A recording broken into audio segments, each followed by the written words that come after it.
The story is based on true events revolving around Zong Massacre trials in the 1780s, a junction in history that is going to be a catalyst for the abolition of the institution of slavery for good. The movie starts with an unconventional event almost a decade before Zong Massacre. Sir John Lindsay, a senior officer of the Royal Navy, gets off a carriage near ship docks in West Indies. He is here to pick up his daughter, whom he had from a black enslaved woman, Maria Bell, when he was in West Indies as a captain during wartime. He looks at her and says she is as beautiful as her mother. He promises her a good life. The child comes forward to take the chocolate her father offers to her. He laughs affectionately at her enjoying the sweet. John Lindsay carries her in his arms to his carriage. Every white and black man at the harbor turns their head at a white naval officer carrying a black child. There seems to be no place of honor for a black child, an illegitimate one at that. John Lindsay is taking his daughter to Kenwood House in a posh area of London. He is going to entrust her to the custody of his uncle, Lord Mansfield William Murray, 1st Earl of Mansfield, who is a brother of John Lindsay's mother. Lord Mansfield is residing in Kenwood House with his wife Lady Mansfield Elizabeth Finch, and has no children of their own. They are bringing up his niece, Lady Elizabeth Murray, who is a daughter of David Murray from his deceased first wife. David Murray is the only son of Lord Mansfield's brother. He has remarried and has left his daughter under the care of his uncle. John Lindsay is standing in a room with his daughter beside him, requesting Lord Mansfield to take his daughter into his home. Lady Mansfield says it isn't an appropriate thing to do. John argues that she is his daughter, and hence can be accepted as a part of the family. Everybody is nothing but repulsed at the idea of it. There is only one reason not to take in the little girl, and that's because she's black. John pleads again, saying he must leave the country for his next expedition, and he wants his daughter to be in safe hands while he is away. Lord Mansfield reminds John that he is Lord Chief Justice of the King's Bench, and of all families, an aristocratic family like Murray's can't have a black child under their roof. He calls her a mulatto, a derogatory term for a child of mixed race. Lady Mansfield's heart softens. She asks John what the girl's name is. John says it is Dido Elizabeth Bell Lindsay. He has named her Bell, after her deceased mother. Lord Mansfield isn't happy with John giving his family name to a mixed-race person.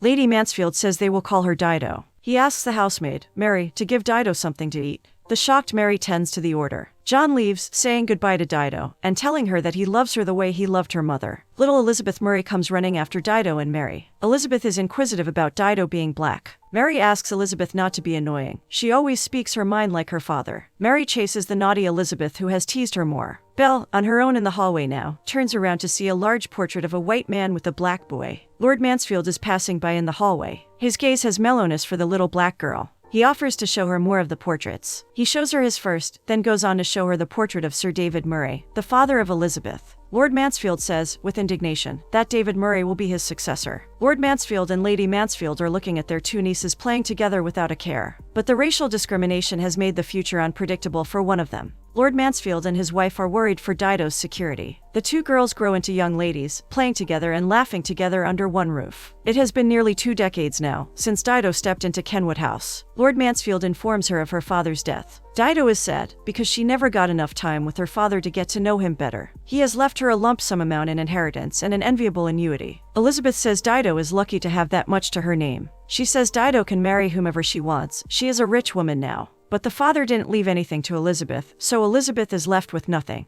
Both girls are embroidering with Mary when she informs them about some guests coming over for dinner tonight. Elizabeth's and Dido's excitement dies when Mary says Dido can't sit with the guests at dinner table, as per custom. Dido doesn't object. She is allowed to join them for coffee afterwards, nonetheless. Dido asks Lord Mansfield, whom she has come to address as Papa, why she still can't be at the dinner table with guests. After all, she owns a good fortune now. Lord Mansfield explains to her that wealth does elevate a person's status in society, but a norm so deeply ingrained as racial discrimination can overtake that. Elizabeth wants to dine with Dido instead of dining with such guests, but upon learning that the guests are fine young men, she is happy to join. Mary warns her not to speak in anything but English. Mary disapproves of French people and French language. The family is having dinner with the guests, Lady Ashford with his son James and Oliver. Lady Ashford mentions Zong Massacre trial case, which Lord Mansfield is responsible for. She doesn't like the fact that he is taking so much time in giving the verdict for something as clear-cut as this case. Lord Mansfield argues that it isn't that simple, since law needs scrutiny prior to being imposed. Lady Ashford's tone is full of aversion when she refers to how the 130 jettisoned as dead cargo gave rise to the conflict. Lord Mansfield thinks the actual problem isn't that. To him, it is to keep England's commercial laws intact for the economy of its people. Meanwhile, Dido is strolling in the garden when she is startled by approaching steps behind her. She runs inside to warn a house servant of a suspected rustler near the house. The servant opens the main door, and the suspect turns out to be a gentleman, who introduces himself as John Davenier. He apologizes to Dido for disturbing her like that. He hands over a letter to the servant. It is meant for Lord Mansfield from John's father, Reverend Davenier. Dido turns her back to Davenier, not happy about being talked directly to. Lord Mansfield introduces Dido as Miss Dido Lindsay to his guests after dinner. They are taken aback, seeing a black girl dressed and well-behaved like any white, honorable woman. James is nauseated to be in the company of a black person, referring to her by an offensive term. On the other hand, Oliver finds her amusing. Elizabeth whispers in Dido's ear, telling her that James is heir to his family's immense wealth. Everyone is having tea and listening to Elizabeth sing for England while she plays the piano. James is beaming and looking at Elizabeth, who is a white woman he can accept as a wife. Nearby, Oliver is stealing glances at Dido, who catches his eyes and smiles. Lady Ashford notices and whispers to Oliver that she will never accept a mixed-race woman as a wife for him, so he better not get involved with Dido. Oliver tells her mother that Dido is left with a lot of money. It is just that she is pretty to look at, and nothing more. The moment Elizabeth finishes playing, Oliver asks Dido to play as well. The silence falls upon everyone. Dido looks at Lord Mansfield, who motions her to go ahead. And to everyone's surprise, Dido plays impressively. The night ends with Lady Mansfield worried about the relationship status and security of Elizabeth, since she has nothing to her name. She shares her mind with Lord Mansfield about the possibility of Dido having thoughts about Oliver Ashford. Lord Mansfield says Dido shouldn't harbor such ideas, as it is up to the Ashfords to decide first. The following day, a portrayer has come to paint Elizabeth and Dido together in one portrait. Elizabeth is thrilled, but Dido is exasperated. She believes the portrayer may not be up to painting a black woman, not to mention in the same portrait as a white lady. She barges into Lord Mansfield's study to complain about it, and finds him in the company of John Davenier. Lord Mansfield says the portrayer shouldn't have any problem with painting Dido if he is getting paid for it. Davenier pitches in, saying that a lady should be happy with getting painted. Dido taunts him for not being so much of a gentleman the other night. Davenier calls her behavior childlike. Lord Mansfield breaks the heated bickering of the two young people, and asks Dido to take some books to the library. He shifts his attention back to Davenier, to test him with some questions about the law. Davenier mentions Zong, saying the law should provide certainty. He aspires to make laws one day for the betterment of the world. But Davenier doesn't have the money or high social status needed for a suitable education. He is here to request Lord Mansfield to let him do an apprenticeship under his supervision. Lord Mansfield isn't convinced yet. Davenier is bold enough to remind Lord Chief Justice that he himself was dependent on financial help from Thomas Foley and William Hamilton to study at the bar and become a member of Lincoln's Inn. Lord Mansfield is left speechless. As a last resort, he looks at Dido, who is still in the study gathering the books. He asks her to decide on his behalf. She stays silent, and Lord Mansfield takes that as a yes, in favor of Davenier. Dido is gazing at the portrait of a white man and a black boy, the one she saw when she first came to live in this house. Davenier comes to tell her he is thankful for her support. She says she did no such thing, since she stayed silent. Davenier says her silence was her approval. Elizabeth comes running. Dido introduces her to Davenier. Through Elizabeth, we learn that Dido serves Lord Mansfield as his transcriptionist, and does all the work a male clerk would usually do in such a household. When they find some privacy, Dido asks Davenier about the Zong. He explains it to her. Before she gets to understand why so many of the slaves were killed, they are interrupted by a dinner call. Davenier is curious to know why Dido isn't allowed to dine with her own family. She doesn't like being questioned about a thing she already feels sad about. She offends him with her harsh words about his status in the house. He leaves. Dido looks at a black child holding flowers for a white lady in a portrait. She goes into her room and looks at her dark skin. She hits herself, claws at her face, and weeps. Lord Mansfield is riding horses with his new student, Davenier, who thinks Lord's verdict on the Zong case can help abolish the slave trade in the country. But he remarks that it would also destabilize the economy. Lord Mansfield thinks justice must be served, no matter the cost. Davenier goes on to discuss more of the Zong. The captain of the Zong claims he had to get rid of some slaves to save the rest, because the ship ran out of water supply. The ship owners are asking insurers to pay for the lost cargo. Lord Mansfield is of the opinion that the ship owners knew their nascent trade wasn't going to be that profitable, so they decided to dispose of the cargo to claim insurance and gain something. Davenier is against the idea of humans being treated as cargo, which was the argument he started the conversation with. The women of the house are admiring Davenier for his personality. When Mary reveals that he is engaged to the daughter of Mr. Beresford, a carriage maker, Dido looks pale. Later, Dido catches Davenier looking at her. She takes hold of him and requests him to tell her what he knows about the Zong.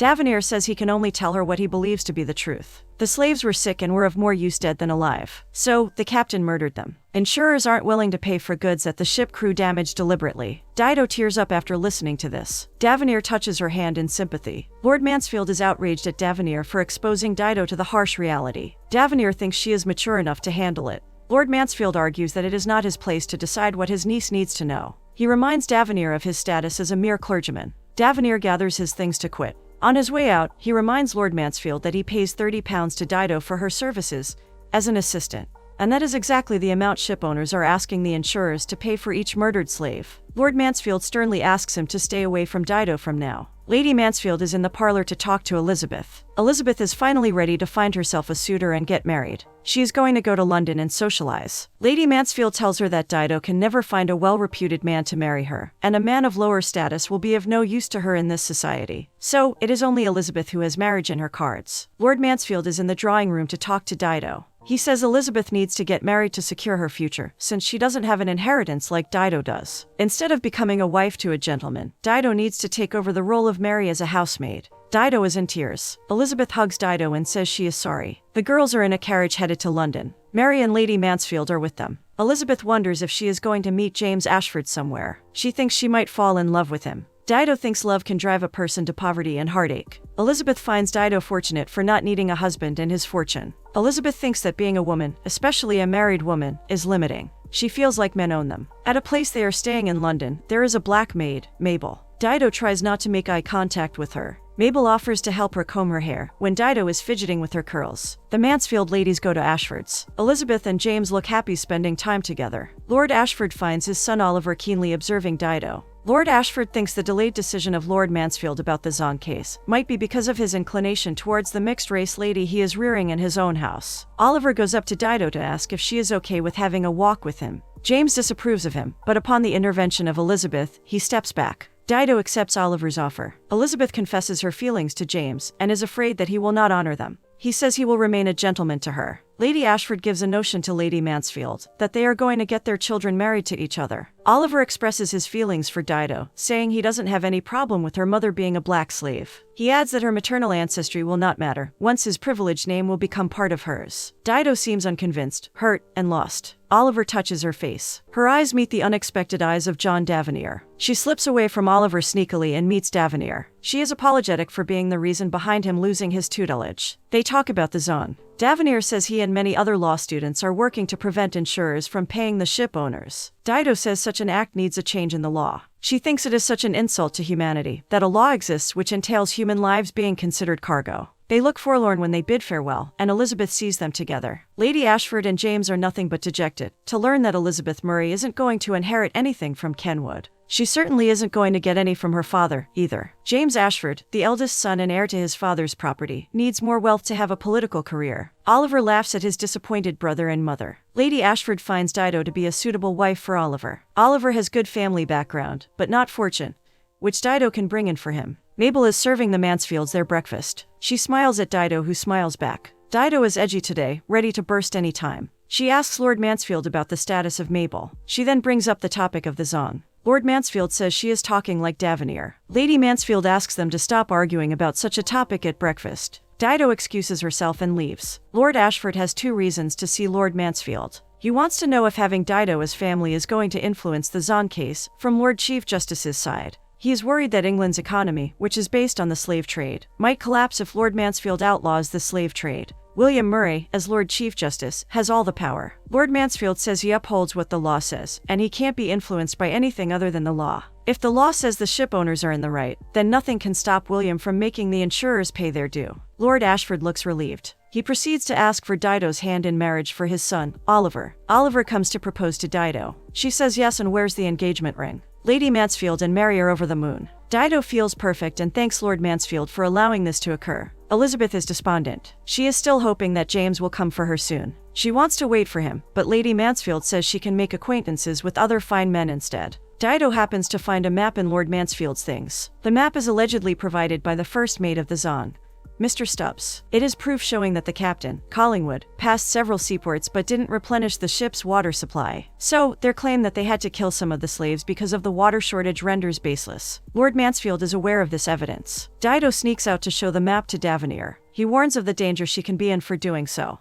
Dido wants Davenir to go public with these hidden facts. Amid the conversation, Dido talks about her parents. She feels that women and black people are the same in their dependence on husbands and masters, respectively. When Davenir praises her, she breaks it to him that she is marrying Oliver Ashford. She explains that it will give her a respectable name. Davenir thinks she doesn't have to marry someone for that reason, but she says she'd rather go for a man who isn't after her wealth. Dido and Elizabeth have a light argument about what love is. Elizabeth thinks she is in love. Dido says she isn't. Dido says a man shouldn't just be a suitable suitor, but someone you can remain genuine with. They are at a social gathering. Lady Ashford is bold enough to ask Dido when she is going to receive her inheritance. Lady Mansfield is husband hunting for Elizabeth. People seem to find the hopeless endeavor of the Mansfields amusing, and they joke about it. To Elizabeth's delight, Mr. Vaughan, a young man with good prospects, seems interested in getting to know her. Meanwhile, Dido wanders a bit farther from the crowd. James is there already. He accuses her of trapping Oliver. He goes on to utter demeaning words about Elizabeth. Dido disapproves of his manners and his choice of words. Oliver grabs her by arm, mishandles her, and touches her inappropriately. He does so with impunity. Dido is humiliated and in shock.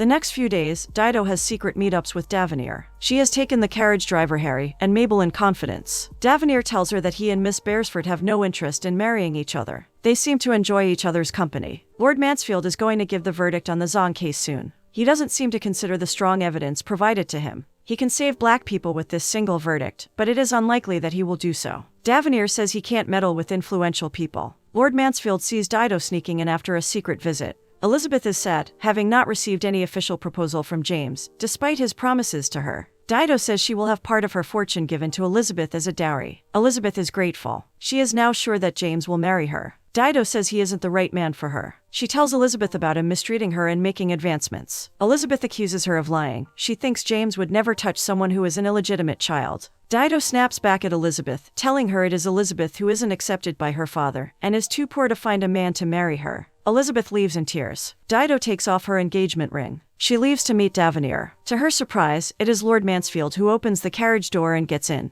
He chides Dido for going for a man with no rank, a man who might bring shame to her and her reputation. Davenir can't take this insult. He is displeased at Lord Mansfield for assuming the worst of him, only because he is of lower social status. He asks Lord Mansfield to start valuing human beings for being human beings. All humans, no matter their status, have the same feelings and hearts. Lord Mansfield reminds Davenir of his fiancée. Davenir clarifies that it is not him who chose his fiancée, but his aunt, who believes in wealth and ranks as Lord Mansfield does. Davenir shouts at the top of his lungs that he loves Dido. He confesses so, with utter sincerity. Lord Mansfield has nothing but hate for Davenir, who is not only enticing his niece against the law, but also running a campaign against it. Lady Mansfield is listening to him vent his anger. She reminds him that he once was like Davenir, wanting to change the world for the better. She tells him that he has the power to change the law, and Davenir is merely fighting to break a law that he finds unfair. Lady Mansfield understands the love a woman needs from the man she marries. She understands what Dido sees in Davenir. Lord Mansfield says he loves Dido as if she was his own,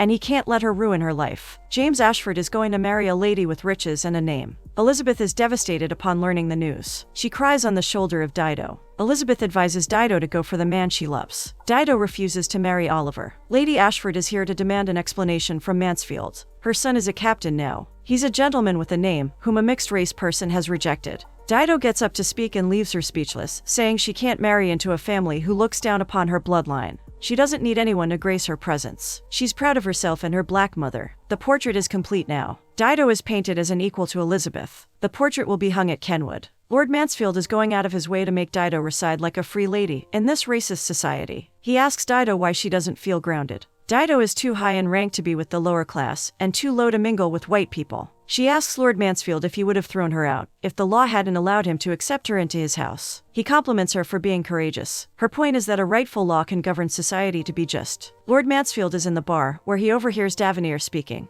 His fight is for humanity, not for the economy. He is fighting against the law that disrupts morality and allows crime to propagate, without fear of consequences. On his way out, Lord Mansfield asks Davenir why he cares so much about this. Davenir requests him to make the world a better place for Dido, through his wise judgment in court. Today is the day of ruling in the Supreme Court. Davenir is there, and Dido manages to get there. Back at home, Elizabeth is meeting Mr. Vaughan, and it looks promising. Lord Mansfield takes his seat. He states that the evidence speaks of the crew of the ship jettisoning the slaves to benefit from the insurance money. Hence, according to the law, the insurers aren't supposed to compensate the ship owners. He adds that it is not only according to the law of England, but also according to the law of morality. To the delight of Davenir and Dido, Lord Mansfield goes on to condemn the slave trade in front of the entire court. The overjoyed Dido runs to hug Davenir. She is holding his hand in front of Lord Mansfield, as she professes her love for Davenir. Lord Mansfield praises Davenir for his determination. He promises to help him get into Lincoln's Inn. He is even willing to have him back under his tutelage. The movie wraps up with Dido and Davenir sharing a sweet, intimate moment, truly in love. Their acceptance of each other is above any class or racial discrimination.